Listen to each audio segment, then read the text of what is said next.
Hello and a very warm welcome to the special program on the journey of making of Indian Constitution. India, also known as Bharat, is a union of states. It is a sovereign, socialist, democratic republic with a parliamentary form of government. The republic is governed in terms of Constitution of India, which was adopted on 26 November 1949 and came into effect on 26 January 1950.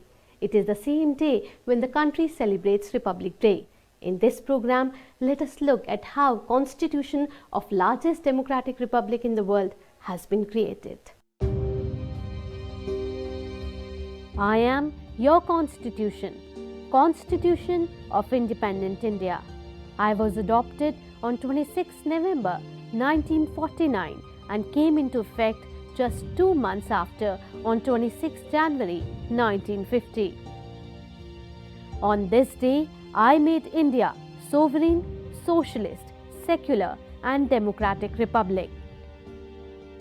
With my coming into force, I gave citizens justice, equality and liberty and endeavor to promote fraternity among them. The citizens of India pay great tribute to the framers of me.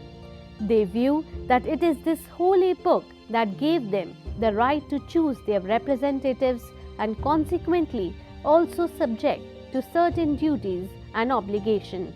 My power can be defined from the fact that I am country's supreme law and defines the framework of basic political principles.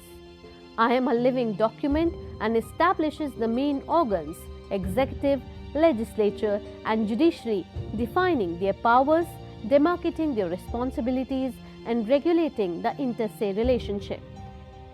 The Holy Book lays down the basic structure of governance and the relationship between the government and the people. The rights and duties of citizens are too spelled out. It is the mother of all other laws of the country. Every law enacted by the government has to be in conformity with me. Constitution is the soul of democracy. India is a democracy with a federal system of government. One of the strengths of the Constitution is that it is a dynamic instrument that can evolve with time either by interpretation or amendment. Basic structure of the Constitution cannot be altered or destroyed with constitutional amendments. I have been derived from Latin word constituto, used for regulations and orders, mostly imperial enactments. The world's longest constitution is me. At my commencement, it had 395 articles in 22 parts and 8 schedules. It consists of 80,000 words, making it the second largest active constitution in the world. Currently, it has a preamble, 25 parts with 12 schedules, 5 appendices, 448 articles and 101 amendments. I have a long history before my adoption coming in effect. The seeds of me were sown many years prior of giving birth. The process of my evolution began decades before India became independent in 1947. My origins lie deeply embedded in the struggle for independence from Britain and in the movements for responsible and constitutional government in the princely states. Let's take a look at how I was created. India first came into contact with the West in the early 18th century when it was annexed by the British East India Company. It was the Constituent Assembly and Constitution Draft Committee that were formed to draft me. Lakhs of Indians sacrificed their lives during my evolution. The ancestors fought for freedom for hundreds of years. After every revolt, some rules were introduced in the form of reforms. Lord Canning set forth the Royal Proclamation, which announced that the Queen had assumed the government of India. This proclamation declared the future of India. The East India Company rule lasted until 1858 with the Government of India Act 1858 after the revolt of 1857. This was the first statute enacted for governance of India under the direct rule of British government. The British government assumed the task of directly administering India in the new British Raj. During this time, journalist and editor of Hindu Patriot Harish Chandra Mukherjee wrote an article demanding the formation of Indian Parliament. The developments led to the passing of 1861 and 1892 Indian Council Act.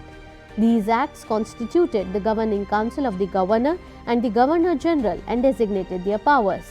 Subsequently, the Indian Councils Act 1909 or Minto-Morley reforms was passed in an attempt to widen the scope of Legislative Council, placate the demands of moderates in Indian National Congress, and to increase the participation of Indians in the governance.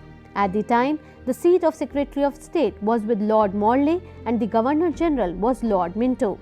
The Act enlarged the size of the Legislative Council, both central and provincial. It introduced separate and discriminatory electorate. The electorate was decided on the basis of class and community. For the provincial councils, a provision of 3 categories were made, that is general, special and chambers of commerce. However, for the central council, a 4th category, Muslims, was added. This was for the first time that the seats in the legislative bodies were reserved on the basis of religion of Muslims. It was for the first time an Indian became a member of the Viceroy's Council and became a member of the British Ministry. He was Satyendra Prasad Sinha. Mahatma Gandhi's statement in 1922 proved fight against Britishers. He said, "Swaraj will not be a free gift of the British Parliament. It will be a declaration of India's full self-expression. That it will be expressed through an act of Parliament is true. Swaraj can never be a free gift by one nation to another. It is a treasure to be purchased with a nation's best blood. It will cease to be a gift when we have paid clearly for it." The leaders of the national movement started demanding for grant of responsible government in India from 1890 onwards, and by 1916 the voice of desire to have me was loud and clear. In response to the continuous demand of the national movement, the British government appointed All-White Simon Commission in November 1927 to recommend changes in me. The Secretary of State, Lord Birkenhead, challenged the Indian to prepare a draft of me. Leaders of the nationalist movement responded to the challenge by drafting the Nehru Report. The report was also called Motilal Nehru Report 1928 and was released by All India Congress Committee. The Nehru Report reads like what it claimed to be a constitutional document. It is written in a legal style and contains 22 chapters and 87 articles. When the Indian leaders were gearing up to bring me, the British Parliament brought Government of India Act 1935. It was the longest act enacted by the British Parliament at that time.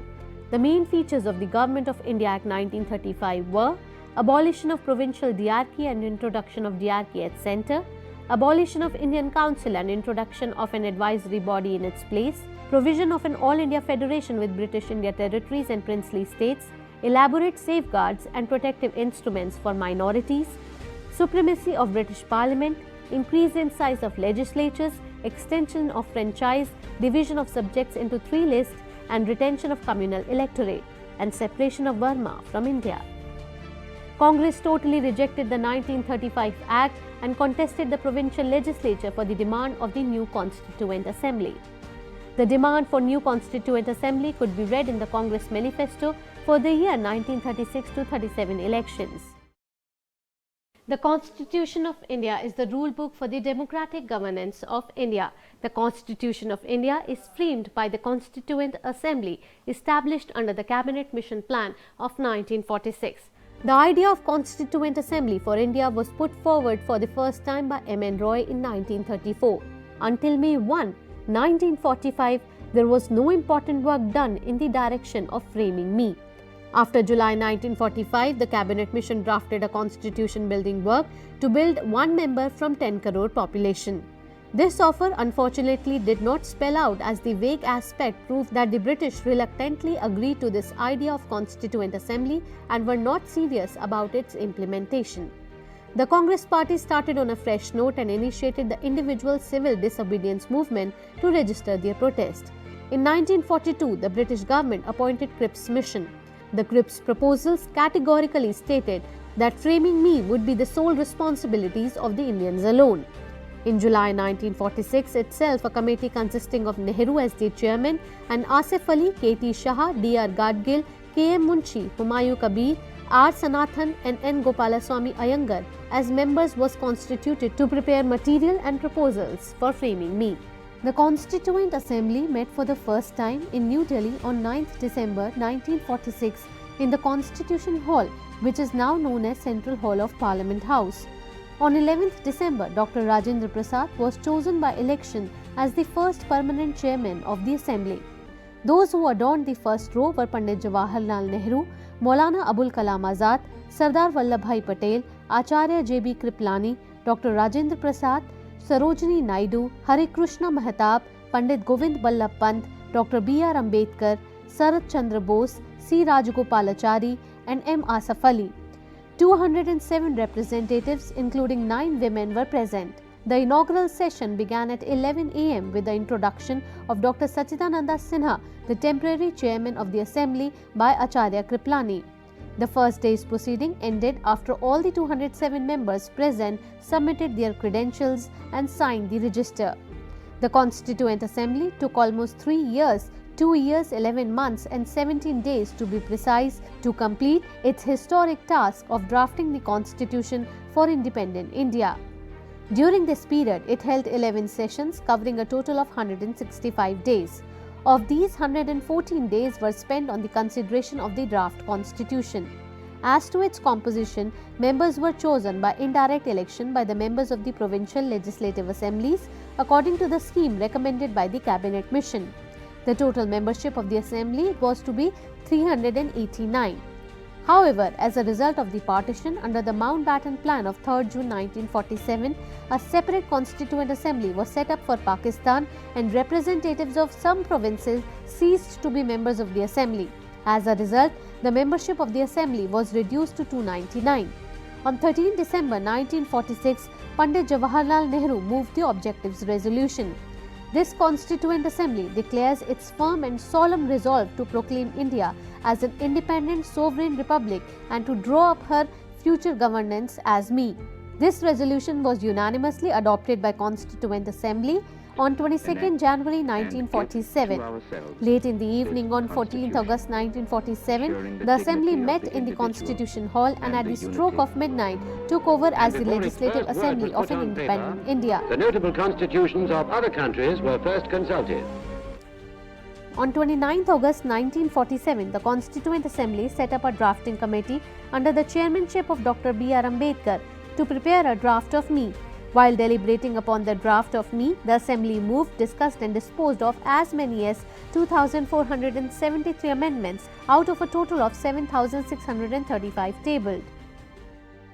I was adopted on 26 November 1949 and honourable members appended their signatures to it on 24 January 1950. In all, 284 members actually signed on my holy book.